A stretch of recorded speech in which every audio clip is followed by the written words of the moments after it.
Chhatrapati संभाजीनगरमध्ये Sajapur petrol पंपावर diesel आहे आणि तरी सुद्धा डिझेल देणं बंद केलं गेलंय।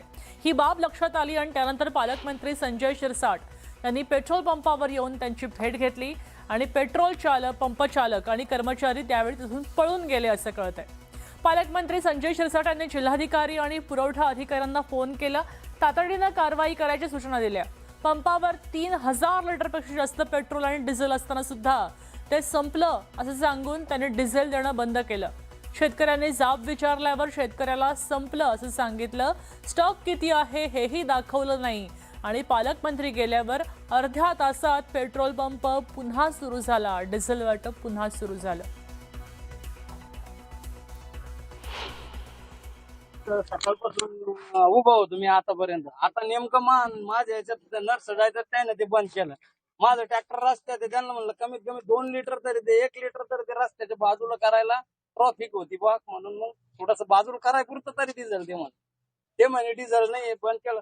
आणि एक वशिली बाजू लय चालू आहे सर, जो मागची गाडी आली का, आता इकडे पहिलं गाड्या नव्हत्या की गाड्या पुढच्या गाड्या मागे भरून दिल्या, मागची आली म्हणजे जे गरीब मरत ते मरत आहेत आणि जे येऊ राहिले वशिली बाजी होऊ राहिली त्यांना भेटू राहिली डिझेल। असं पण नाही करायला पाहिजे शेतकऱ्यासोबत। शेतकऱ्यांना असलेलं डिझेल देण्यामध्ये यांना त्रास काय?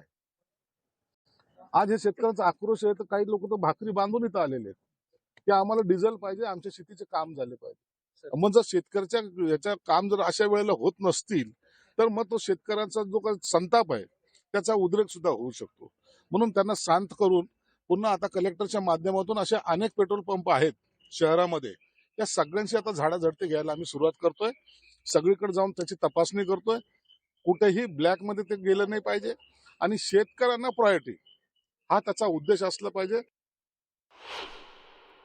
पेट्रोल पंप चालकावर नियंत्रण ह्या कलेक्टरच्या माध्यमातून असतं, जिल्हा पुरवठा अधिकारी असतो, त्यांनी या ठिकाणी व्हिजिट केल्या पाहिजेत। प्रत्येक वेळेला पालकमंत्री किंवा कुणी राजकीय पुढारी जाऊन त्या पेट्रोल पंपवर धाडी टाकणं हा आमचा उद्देश नसतो।